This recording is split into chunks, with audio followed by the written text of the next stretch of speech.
Happy Easter, friends. You know, a long time ago, I planted daffodil bulbs around my yard. Every spring, it's such a treat that they come up with little effort on my part. And they all bloomed last week, which was such a treat during Holy Week.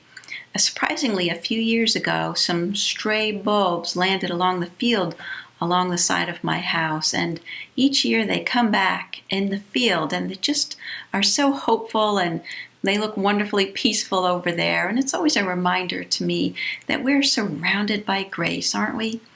That I can find hope in places that might seem isolated and desolate.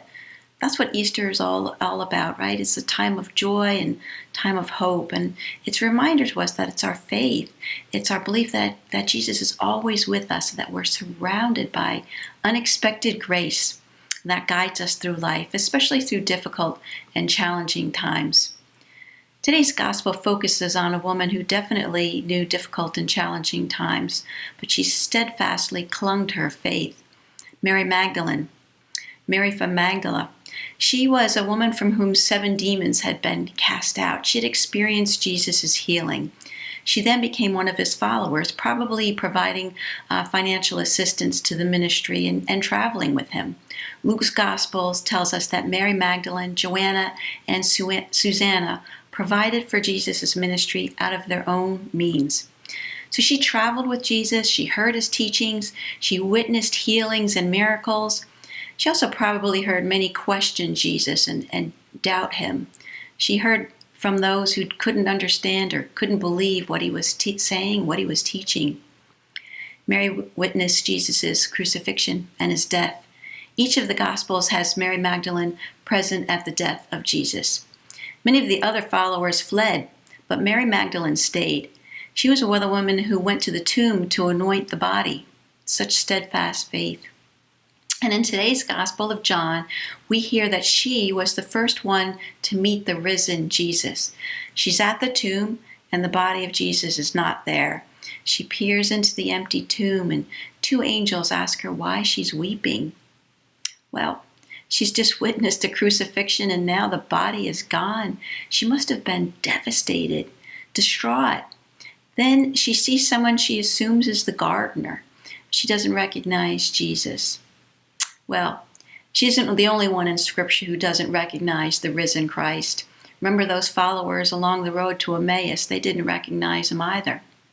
Certainly she wasn't expecting to see Jesus at this time at the tomb. She was overcome with emotion.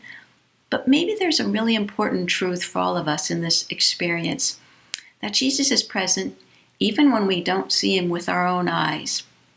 When we're most alone, most vulnerable, most frightened, most lost, Jesus is close by. We're surrounded by grace, unexpected grace, all the time. Well, Mary recognizes Jesus when he says her name, Mary. Of course she recognizes his voice. She's been listening closely all along. She knew Jesus' message of love, and now she understood the depth of that love, such wondrous love. Jesus present with her. Then Jesus gives her a mission. Go and tell. Now, first century Palestine was very patriarchal society, and here's a woman chosen to be the first to meet the risen Jesus and to hear him. In the first century Israel, women weren't allowed to testify in a court of law. Men were not allowed to greet women in public.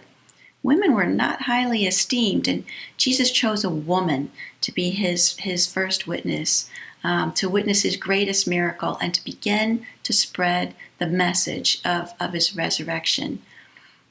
Thus, Mary Magdalene is now known as the apostle to the apostles.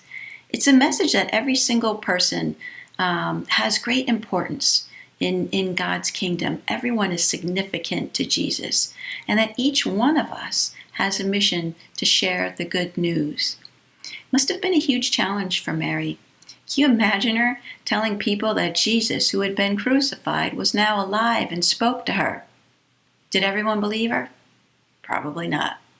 But here we are today, 2021, still telling the story, still spreading the message, still looking for those signs of hope all around us. We stand on the shoulders of those with incredible faith, don't we? persistent faith, a faith that never quits, a faith that encourages us to share that message of wondrous love. Mary Magdalene's story of faith is an important one for each of us.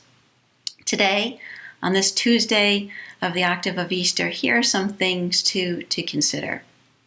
When have you heard Jesus call your name? Maybe it was in times of loneliness or despair or confusion. Maybe you were called with a mission. When have you experienced moments of grace?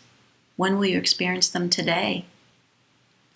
How do you make God present to others, especially those who are suffering from life's most difficult challenges? How do you provide a moment of unexpected grace? Today, may we always find Jesus with us, and may we joyfully and faithfully bring that presence of Jesus to others around us. That's what I have for today.